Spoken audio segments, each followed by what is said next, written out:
کیا عورت گھر میں سر پر دوپٹہ ڈال کر رہنا ہے جبکہ وہ گھر میں اکیلی رہتی ہے؟ تو سوال یہ ہے کہ اگر گھر میں عورت اکیلی ہے، تنہا رہتی ہے اور اجنبی مرد کوئی نہیں آ سکتا ہے، تو کیا ایسی صورت میں بھی سر پر دوپٹہ ڈالنا ضروری ہے؟ ضروری نہیں ہے۔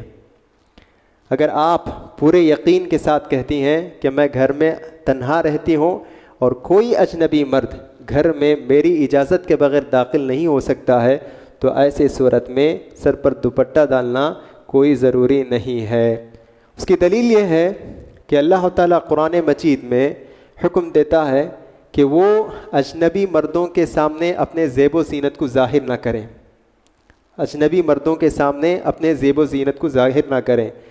وَلْيَضْرِبْنَ بِخُمُرِهِنَّ عَلَىٰ جُيُوبِهِنَّ وَلَا يُبْدِينَ زِينَتَهُنَّ، اپنے زیب و زینت کو ظاہر نہ کریں، مگر اپنے شوہر کے سامنے ظاہر کر سکتی ہے، اپنے بچوں کے سامنے ظاہر کر سکتی ہے، اسی طرح اپنے بھانجوں اور بھتیجوں کے سامنے ظاہر کر سکتی ہے۔